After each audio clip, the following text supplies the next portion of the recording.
आज की कहानी माँ का चूल्हा। निशा, क्या बात है सौरभ, तुम्हारी आंखें क्यों नम हो गई? सौरभ के सामने की टेबल पर बैठी पत्नी निशा की बात सुनकर सौरभ ने संभलते हुए कहा, नहीं ऐसी कोई बात नहीं है, चलो खाना खाते हैं।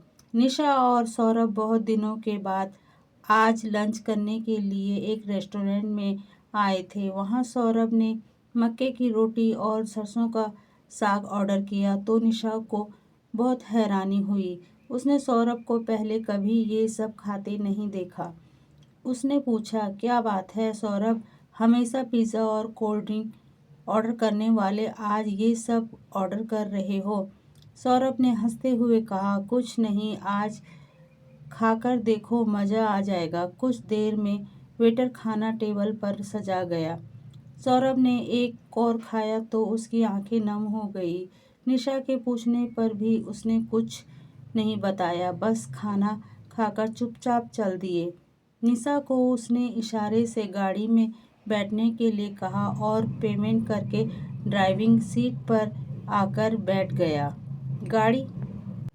गाड़ी स्टार्ट कर ही रहा था कि निशा ने पूछा, अब तो बता दो क्या बात है, आज इतने इमोशनल कैसे हो रहे थे?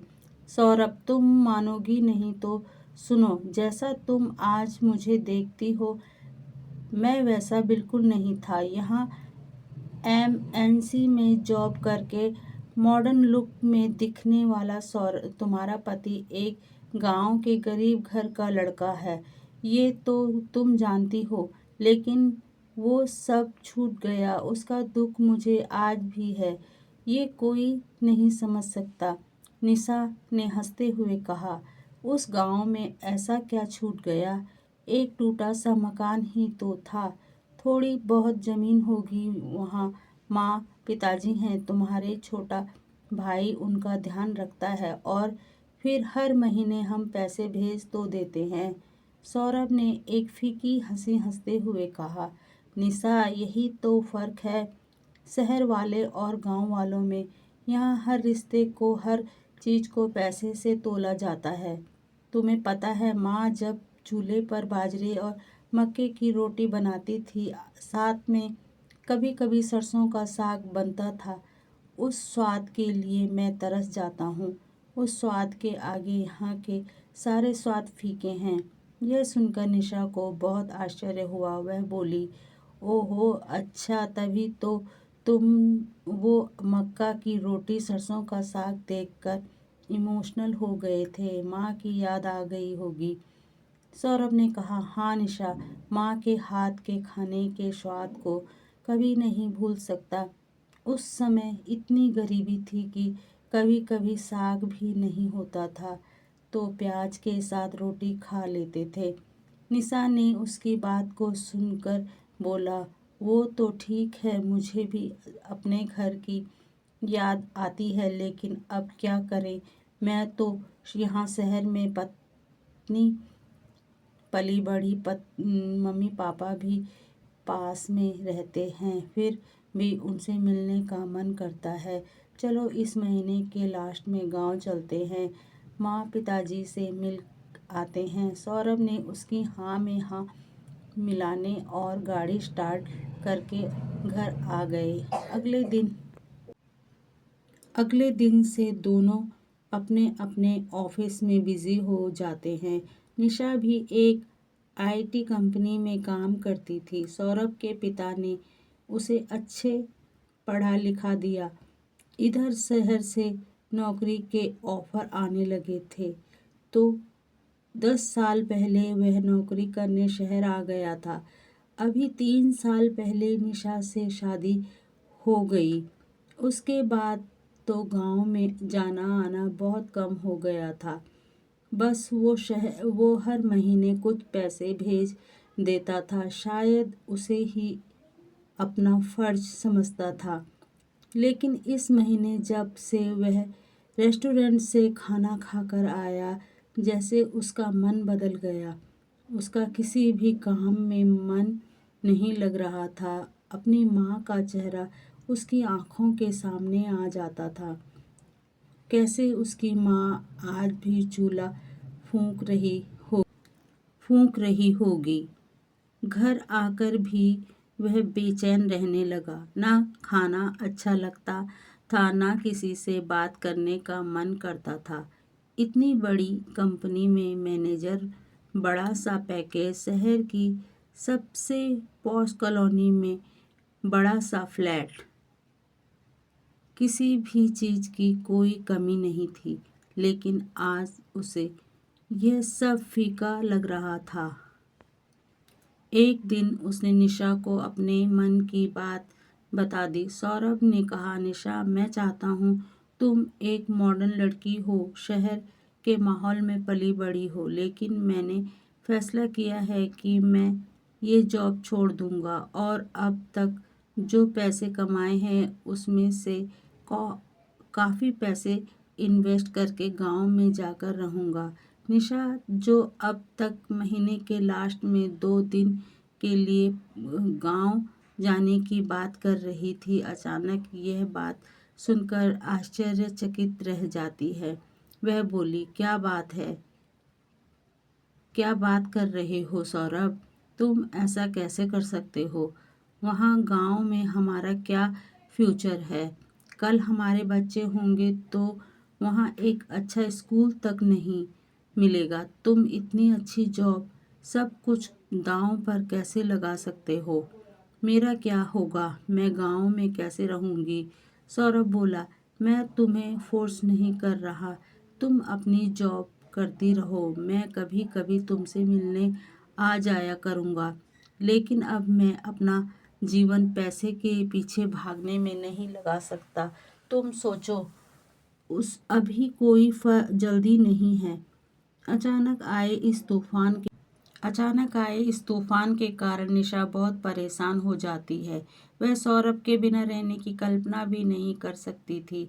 निशा ने अपनी मम्मी पापा से बात की। उन्होंने भी सौरभ को समझाया, लेकिन सब बेकार हो गया। सौरभ का मन शहर की भागदौड़ से अब उब चुका था। वह गांव में रहकर कुछ करना चाहता था, थोड़ा कमा कर संतुष्ट रहना चाहता था। सारी कोशिशों के बाद निशा ने सौरभ से कहा, सौरभ, मैं एक बार गांव जाकर सासू जी और ससुर जी से बात करना चाहती हूँ। शायद उनके समझाने से आप मान जाएं। इस घर को बचाने की यह आखिरी कोशिश मैं करना चाहती हूँ। महीने के लास्ट में दोनों गांव पहुँच जाते हैं। माँ पिता से मिलकर सौरभ रोने लगता है। निशा यह देखकर इमोशनल हो जाती है। रात के खाने के समय सौरभ की माँ राधिका जी पूछती हैं, बेटा, क्या खाना बनाऊं? सौरभ वही मक्के की रोटी और सरसों के साग की फरमाइश करता है। राधिका जी चूल्हा जलाकर गरम गरम रोटियां सेकने लगती है। सौरभ अपने पिता और भाई के साथ बैठकर चूल्हे की रोटी खाने लगता है। वह बहुत संतोष महसूस करता है। अभी तो सौरभ और निशा ने बात नहीं की थी। रात के खाने के बाद सौरभ और निशा ने राधिका जी और पिताजी के सामने अपनी बात रखी।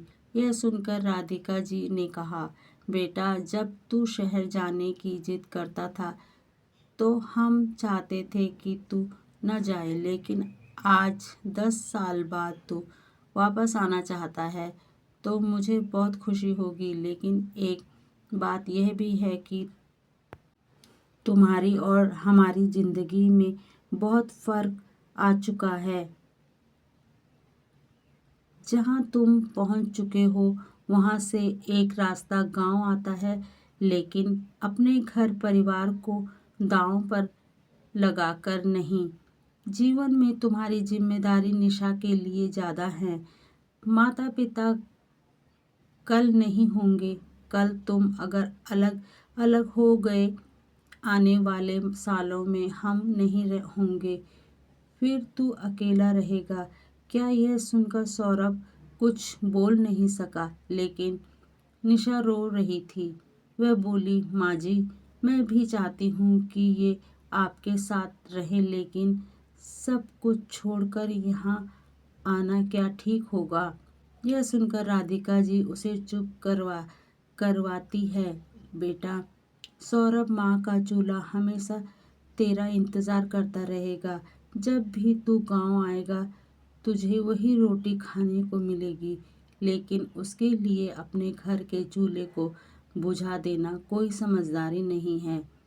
सौरभ बोला, माँ मुझे लगता है मुझे आपके साथ रहना चाहिए। माँ बाप को छोड़कर तरक्की करने का क्या लाभ। यह सुनकर राधिका जी ने कहा, बेटा कुछ चीज़ों का समय निकल जाता है। जब हमें तुझे गांव में रखना चाहते थे उस समय तू मान जाता, यही कुछ कर लेता, यहीं की लड़की से शादी कर लेता तो सब ठीक था। लेकिन अब यह सब करना गलत होगा। मैं तुझे आने से मना नहीं करना चाहती, लेकिन पत्नी को छोड़ देना मैं कभी बर्दाश्त नहीं कर सकती। सौरभ के पिता ने भी सख्त लहजे में सौरभ को गांव आने के लिए मना कर दिया।